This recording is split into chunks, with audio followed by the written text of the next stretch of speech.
Hello, folks. Welcome to another edition of the Omnist Hour. You'll notice I have my creation background up again. That's because I think we need to spend a little time kind of going back to our short creation story and talking a little bit more about how that relates to this big thing that I refer to as the multiverse in many of my conversations. So I'm going to turn the music down just a tad more. I like to have a little bit in the background, but that's a bit much. This is a happy medium. There, that's about right. Okay, so where we left our creation story, we had these three original souls who had this very interesting relationship based upon the rules that God had set up for the creation of the first and the second souls. Well, actually, the second soul contributed to the third, right? And that's a pattern that repeats all throughout creation. As more souls are added to the mix, as more dimensions, more universes are added to the multiverse, it requires an act of creation that takes the cooperation of the existing souls. It takes a certain minimum amount of energy to make a change.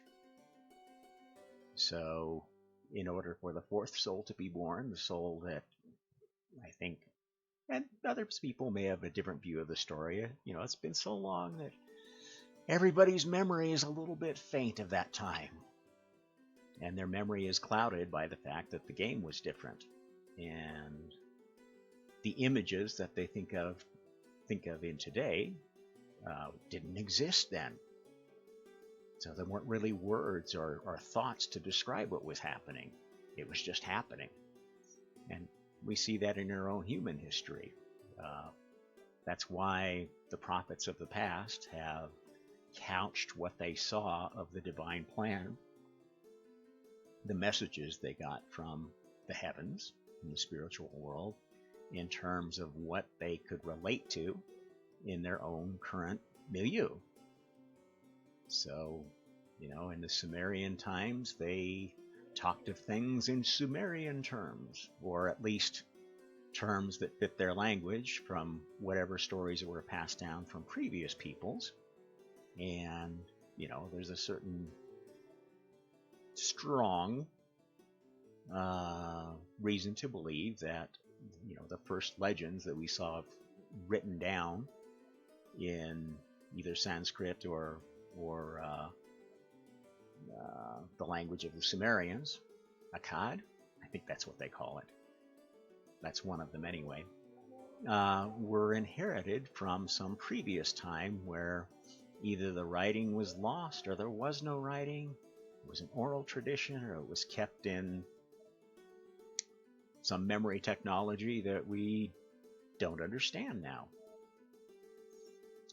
At any rate, every culture has a creation story, and they all have a lot of commonalities. And I think when that happens, you can conclude very reasonably that those commonalities must have come from a common source and must reflect some shard of shared truth. So creation stories are very interesting, and I'm not going to say one is better than the other. They're just a different perspective of what was a very arcane process that obeyed rules that might be very different from what we see in operating in our universe today. Anyway, so we left off the story, I think, with just the mention of the fourth soul, which kind of, like I said, embodied the principle of time and could be thought of as providing a little bit of buffer space more buffer space than had been provided by the three souls, thinking that the third one could be the tiebreaker. They realized, well, gosh, that didn't work. All it did was get us to three souls, all at odds with each other. So let's get this fourth one going.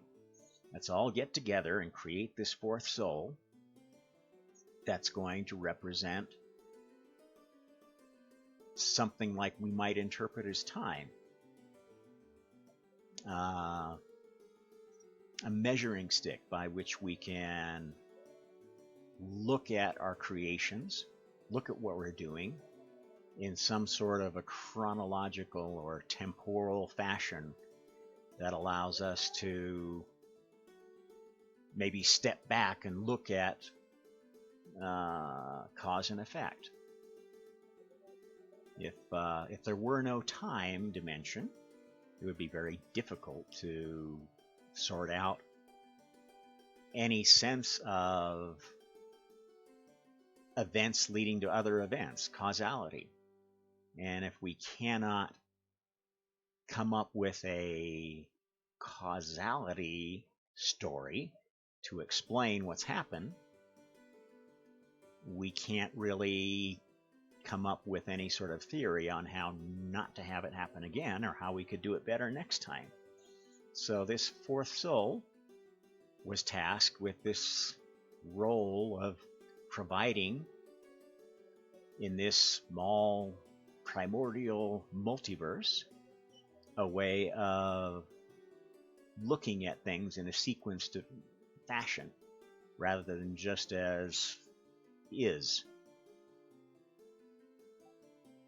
The verb got a lot of other tenses. Was, will be, could be. And that's a useful concept to have in thinking about creating things. You can decide that, well, you know what, I should cook dinner before I eat it. That's probably a good idea. And when you think of it that way, it probably is. Without time, you could just think and, oh, I've already eaten, I've already created, it's already done. But did I enjoy it? Is it better that way? It's already done. There's no undoing it. You can't take a thought back once you have it, even if you know it's a bad thought. And that's the way the spirit world is. The heavenly realms, the realms of pure spirit, are realms of thought. And thought, as we know, can be instantaneous. It can come from nowhere. I can be talking to you right now and suddenly think about, I don't know, some porn picture I saw 2 years ago. Why did I do that? Did I want to do that? No. Just what happened. And until you can maybe parse what's going on to whatever source of inspiration gave me that idea, you don't really have any sense of the causality of thoughts. And, so where did God get his inspiration? I don't know. I don't even know if the first soul was the first soul or the second soul was the first soul, or if they were born at the same time. It's possible they were born at the same time. That's how it happens now, pretty much. An antiparticle-particle pair comes into existence in some physical universe, and they need souls to occupy them. And, none of the more advanced souls really want to go spend another lifetime being an electron or a muon or a photon. It's just, there's just not a whole lot to do in that very limited body. So they hand it off to a new soul. Pops out of nowhere. Oh, creation. Anyway, so this thing we call the multiverse, in effect, evolves with the creation of every soul. Now, at some point, it became cumbersome to create souls through the collective will of all the existing souls. And, come up with a mission for it ahead of time. And it was kind of realized, every time we do that, we sort of end up with this new soul that's very resentful of the other ones because we told them what we want them to do before they were born. And that's, it's like we're creating a slave. And that never works. So at some point, they decided, what? Let's create a system where souls come into existence just as a matter of course, as a matter of some physical process. And let them determine their path, determine their goal. Let them have what we think we have, which is free will. We think independently. We don't always agree, and we can't force each other to agree. And, that's created a lot of angst and trouble amongst us, but it's actually what makes us happy. These disagreements that we have, they're painful. These arguments, they're painful and sometimes never get resolved, but you know what? It's part of what makes us a family. It gives us a sense of purpose, relationship to each other. We've started to get used to everybody's different personality, and we don't like the things we don't like about our relatives, but we do like the things we do, and in the balance, for the most part, we wouldn't change families for the world, for the multiverse. And the older souls felt more so that way than the younger ones, because they had more maturity, more experience of both the dark side and the good side of these soulful relationships. So anyway, at some point they decided that they would give the ownership of new soul creation over to essentially what was a sort of a mechanistic process, a physical process. And that decision was what created the first physical reality. A realm where new souls could find their own meaning. Yes, there were connections to the spiritual multiverse, but did these primordial particle souls even know that existed? Probably not. They didn't have many choices except spin up, spin down, and this odd experience of being looked at and observed and having to say, ooh, am I up or down? What is my energy? What is my velocity? What are my, well, it's like you're moseying along, and all of a sudden the crowd is watching the Emperor's New Clothes, and you gotta perform for the multiverse. And you can think of experiences like that. We're going along doing what we want to do, not realizing we're part of a bigger system until we realize that there's somebody looking at you all the time. And that's basically what the heaven of connection is like, what the spiritual world is like. And that's one of the reasons that this experiment of giving these souls free will and the ability to appear through some maybe random, maybe purposeful physical process stuck. I don't know if it happened exactly that way. Maybe there was more intention behind it. Maybe there was more planning behind it. Maybe it was tried many times, and they finally lit on a particular version of it that, gosh, this has free will. It's got all the right properties to get a really interesting explosion of souls. I think we'll keep that one. And that explosion of souls is based on a pattern. It's based on a pattern that is derived from all previous patterns, which is how everything gets its connection to God, because God was the original pattern. Or God, anti-God, if you will. I don't know. Those guys are still arguing over who came first. I mean, it's kind of a really stale family joke at this point. You know what I mean? But those patterns persist, and that pattern of the three is a very important pattern. We've talked in another show about how important that pattern of three is. It was the first pattern that began to establish some balance of power, some sense of the equality of souls, which might or might not have existed had God made different decisions about how souls were born and what they knew when they were born and what powers they had when they were born. So, the multiverse is this expanding pattern of patterns. Let's talk a little bit more about how expanding patterns of patterns look like. This is a construct that mathematicians and physicists call a fractal. Okay, it's a very common pattern in nature, to be expected.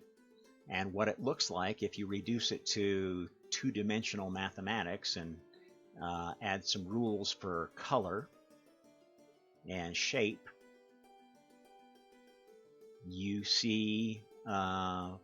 can see what people think of as fractals from a two-dimensional standpoint are these beautiful mosaics of shapes that all have some commonality. The closer you look in, the further you look out, you see there's something consistent in the pattern. The colors may be different. Some of the features of the shape may be different. And, these fractals can take many forms depending on what are the fundamental laws that you set them up under. Okay? So spend some time looking at 2D fractals and thinking what that means from a two-dimensional standpoint. Try to envision what it would mean from a three-dimensional standpoint. Add a fourth dimension of laying out these patterns in a timeline from some beginning to some conclusion. And then add on additional dimensions, which you could envision as additional timelines, completely different timelines based on a completely different set of physical parameters of the universe, and you get some sense of what the multiverse is. Now, are all of these patterns equal? Are all these universes equal? No. Some of them are derivatives of the original spiritual universe, this universe of thought. And they create different places in what we can think of as heaven that serve different purposes in this grand scheme of the multiverse. One of which you'll hear me talk a lot about, the heaven of connection, which is the place where souls go after incarnations to experience the connectedness of heaven. Now that connectedness may seem like you're like in the presence of God. Well, you can think of it that way, but you're just in the presence of all the souls who are paying attention to what's going on in the heaven of connection. And it's not some place that every soul wants to spend all their time, because it's a noisy fucking place. There's no secrets, there's nothing hidden, everything's out there, everybody knows exactly how much of a jerk everybody else is. And, it's a good place to meet up with your buddies for a few drinks. But would you want to live, in the local pub your entire existence? Well, some people choose that. I mean, there's people that just love, souls that just love the heaven of connection. They like to, they like the camaraderie. They can shut out the noise maybe of the negativity. Um, they get a thrill out of helping other people plan their lives. And, I think I call these folks spiritual yentas. They're great. I mean, they mostly mean well, but they're kind of a pain in the neck, right? Because it's like, who else knows me better than me? Maybe my parent. Except I don't know who my parents are, really. I might. And having a connection, maybe you know things like that. Maybe your parents want you to know things like that. Rumors are spread in heaven, too. To the point where there's so much disinformation up there, it's sometimes a relief just to incarnate and, have this limited perspective of just a little bit of disinformation that you're born with through the family you happen to have been born into and the culture you're born into. It makes life so much easier, and that's another reason why incarnation's that's a bad thing. Why souls keep doing it, despite what your Buddhist friends say about the enlightenment and stepping off the wheel of karma. What a joke.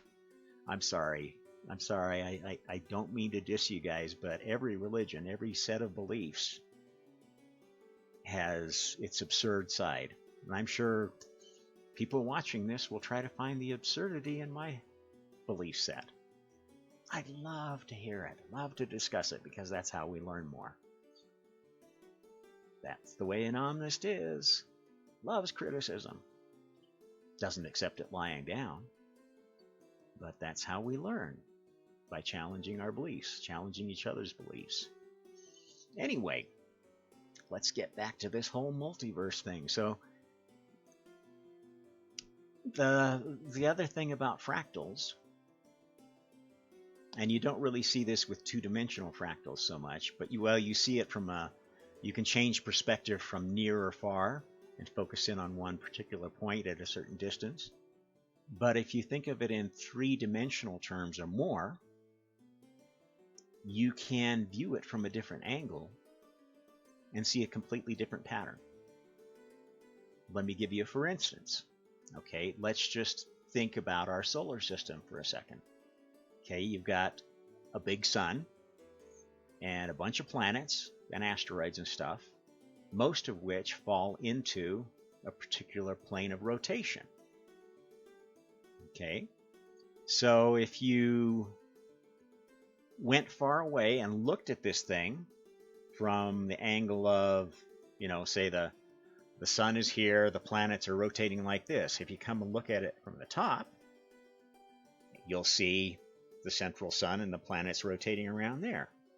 If you change your point of view to the side, you'd see the central sun, and you might see like a cloud of dust, a ring of dust around that sun, where the planets and the asteroids and whatever were in their most common orbits. And you can think of that in terms, that's the way galaxies are.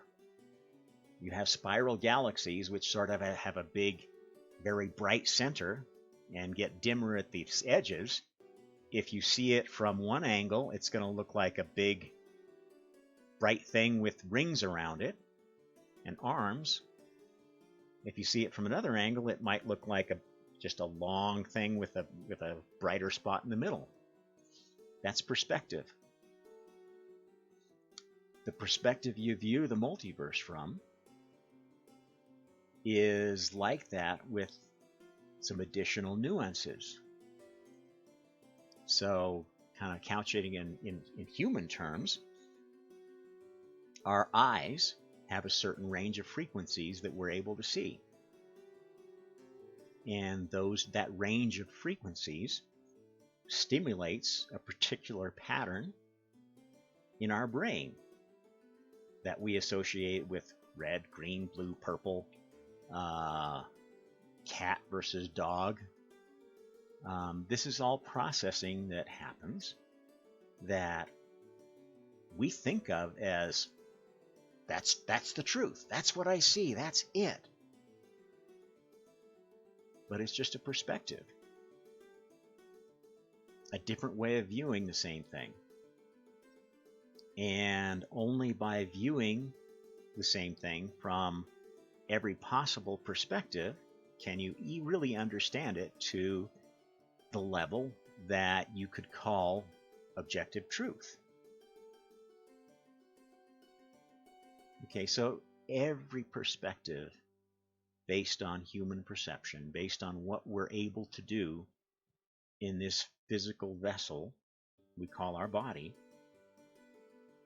is flawed by the fact that we are seeing through the apparatus of that body. We're experiencing the multiverse through a different form. And as I've told you, there are a lot of forms from which you can experience the multiverse, because a soul inhabits, is in charge of every collective entity, real or imaginary, physical or virtual, throughout the multiverse.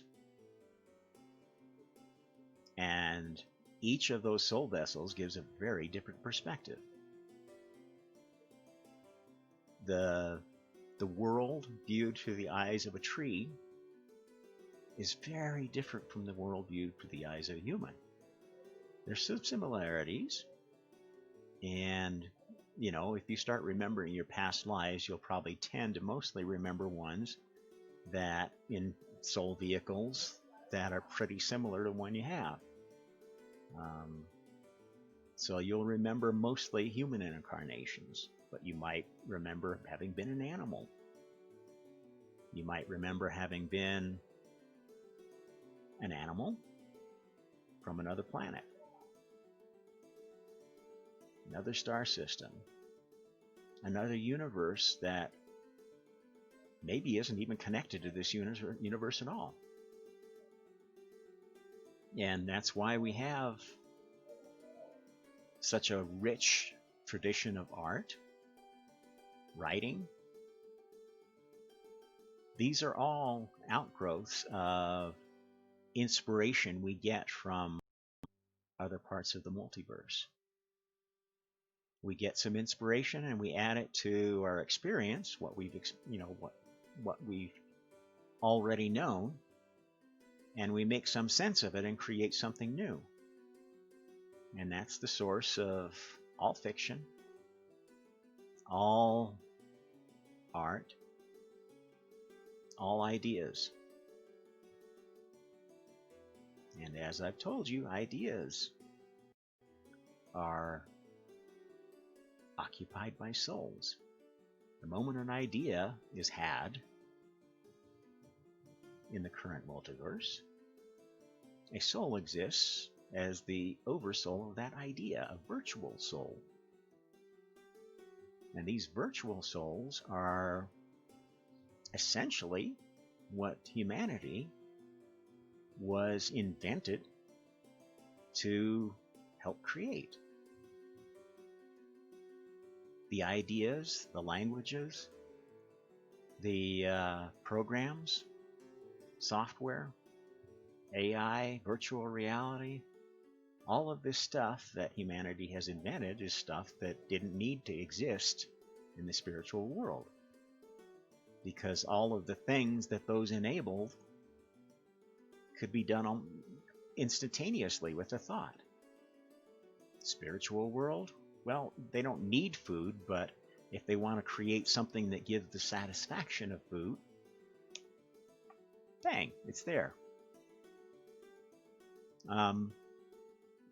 And that, again, explains how valuable these physical universes are to the spiritual world. It's the only way that the spirit world has to create something that can be objectively evaluated, that can really be appreciated. If all you do is create, and you never test the creation, you never see give it life, give it a chance to show what it can do, all it is so much mental masturbation. And yeah, that's all well and good, and we do a lot of that. We spend a lot of our thinking time essentially in mental masturbation, thinking about things which we're never going to act on. We're never going to find out what the consequences are, what the benefits are. We can just, daydream about it. That's okay. There's nothing wrong with daydreaming. But I think most people will agree that putting an idea into practice is much more exciting than just thinking about it. For some. For others, maybe you want to spend your whole life daydreaming. That's okay too. But in general, eventually souls decide they want to be part of the creative process. And they get a chance to through incarnations. Because the laws in the heavenly realms, in the spirit world, are set up such that unbound souls don't get to do too much damage anymore, because unbound creativity can create a lot of darkness, a lot of bad feelings. Even though you're not really hurting anybody, in heaven they all know you're thinking of hurting them, and that's even more hurtful, especially when it's coming from your family that you thought you knew so well. Oh, you really think I'm an overbearing prick? And so if you don't get to put these things into practice, you never really get to find out who's right, who's wrong, or how we're all right in our own way. And that's what the physical universes do. It gives us an experimentation ground where we're not just experimenting with lab rats, we're experimenting with ourselves. So, you can think of the first souls as less gods, as incredibly creative spiritual scientists who valued this creative process, this scientific method of determining a better meaning of life continuously above dreams of power, dreams of overlordship of other souls. That doesn't say that souls don't try to become an overlord. Pretty much all the stories of the old gods were of baby gods who still thought in terms of, well, the parents are telling me this, but I know better than them. If I was in charge of heaven, I'd do this and I'd do that, and everything would be perfect. And that's the kind of gods that humans have worshipped. Up until recently, maybe. And that's part of our journey, is through creating and following false gods, to find our way to the true God. And if we do that, our species will continue to exist, because it will continue to serve as a training vehicle for souls that's optimized for the ultimate goal of souls. If we don't, if we continue worshiping power and false visions of what is godly, I can't guarantee we're going to be around that much longer. That's not necessarily a bad thing, because a soul lives forever, and if one soul vessel is no longer available, it's not the end of the multiverse. Actually, the soul vessel will probably be available just in some universes, some physical universes that are not so important. Playgrounds. I think that's what we call them, the old souls. Because every once in a while they want to incarnate and just have a good time. So they go to one of these universes where, okay, this is a backwater. Nothing's happening here that's really important to the divine plan. I can go there and have we call them vacation lives. And that's why, when people go do LSD, ayahuasca, whatever, get into some deep spiritual state, they'll visit these places that are inhabited by things like spirit elves and I don't know, these weird machine geometric consciousnesses, whatever. That's visiting one of the backwater universes that's not really an important part, at least not right now. Nothing gets wasted. I mean, if anything proves to have use, somebody will get inspired by something in the land of the machine elves, and it will become, a best-selling movie or novel in the Prime universe, and it will have its effect and make some fundamental change to this fractal pattern. And that's kind of how evolution works.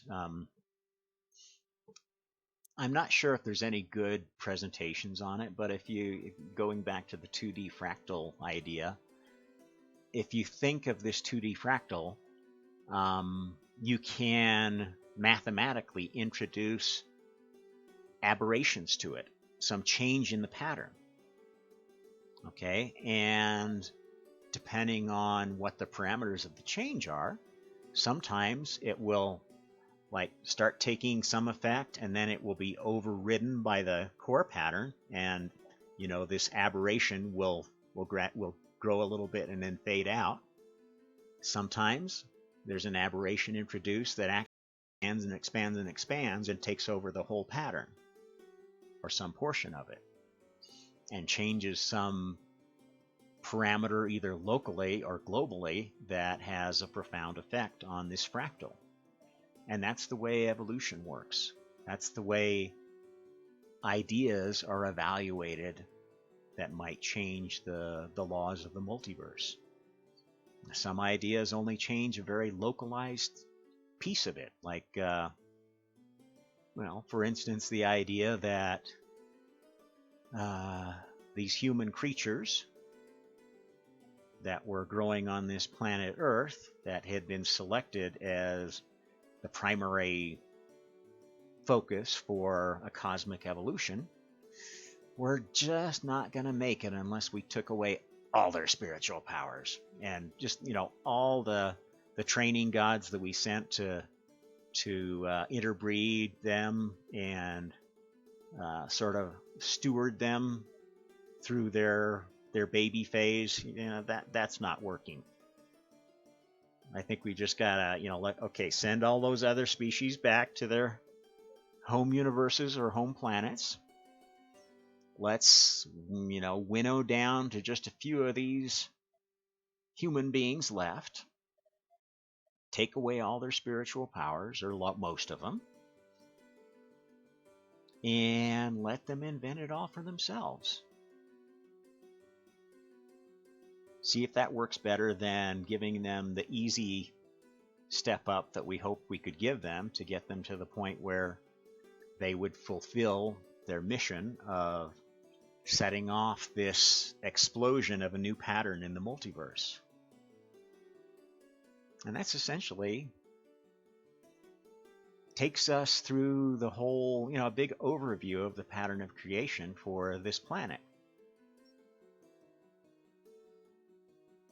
You can buy it or not. This is what I'm telling you, what you can condense out of religious tradition, what you can condense out of the incredible good fortune we've had to survive on this planet for so long, given all the things that can go wrong.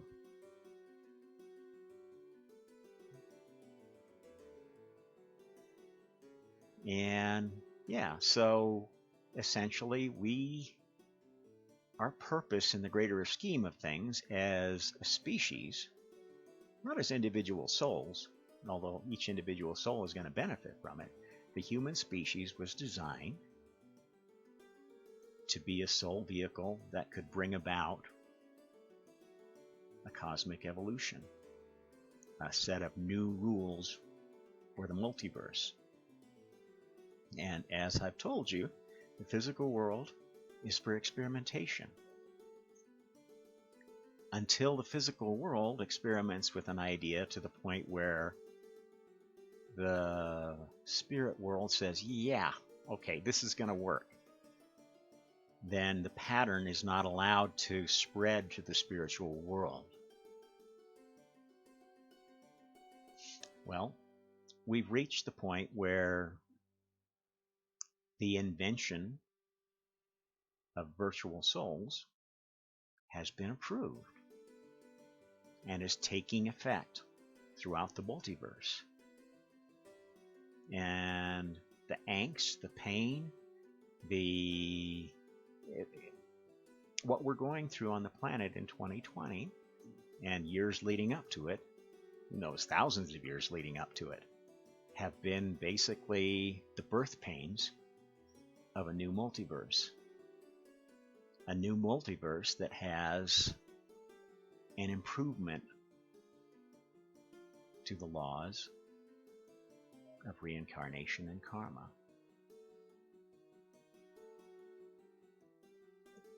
The big difference here is that it's now become pretty obvious to the elder souls what truly is doing good or doing evil. Doing good is being part of a lesson somebody wanted to learn, signed up to learn. That is something that they wanted to experience. Doing evil is forcing them to experience something that they didn't ask for. Now, we don't necessarily know that, do we? But the multiverse does. Because the multiverse knows what the divine plan is, what the structure, what the current laws are.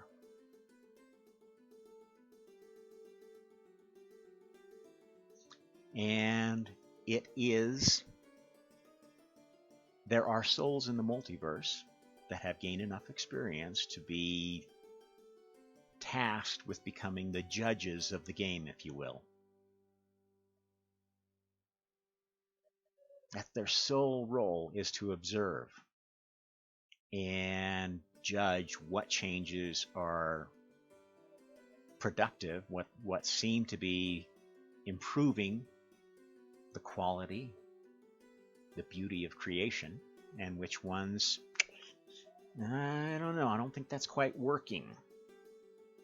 So that doesn't get integrated just yet. And there are other souls whose role in life is being the experimenters. They get more thrill out of creating their own thing or creating things in concert with other souls that have the same sort of idea. And they go off, and after a certain point, they get enough experience in this game where they can basically create their own universe and operate within it, either alone or in concert with other souls. Experimenting, they can base their experiments on the current prime universe, the timeline that is most perfect according to the judgment, the collective judgment of all souls, especially the ones that have tasked themselves with being judges. As you can imagine, in a fair system, the judges don't get to be entrants in the contest. So if you like to create a lot, you probably are not going to choose to be a judge soul. Although there's some that try to cheat. You can't prevent cheating in any system. What you can do is try to create checks and balances so that cheaters don't prosper. And that's essentially one of the cardinal rules of making any change in the multiverse, to make sure that cheaters don't prosper. And humanity is gradually learning that that's going to have to be a cardinal rule of its modus operandi. Doesn't matter what ideology, what kind of government, what you try to do to organize humankind, there's going to be somebody that tries to cheat, to gain more power, to gain more influence, to gain more of whatever you think of as the currency of the world. Money, land, likes on Facebook, or views on YouTube. It's all different forms of currency, all of which have so much value to certain people that they cheat, particularly the ones that create the platforms where the money is monetized. Like this very one that I'm going to be posting this video on, which is going to get almost no views and likes. Unless somebody decides some money can be made from it, or some spiritual points. I don't know. Who knows why anything goes viral, right? I guess there's an art to it too. Anyway, I'm kind of rambling now, but I think that was a pretty good session. If you liked it, like, subscribe, share, send me a PayPal. Tell me I should start a Patreon. Maybe I'll get inspired to do it one of these days. Send me a message. If you don't like it, send me a message. Tell me I'm full of shit. Just tell me why, so I can have a reasonable argument over it. Anyway, for now, that was Rob Trump with the Omnist Hour. We'll see you next time.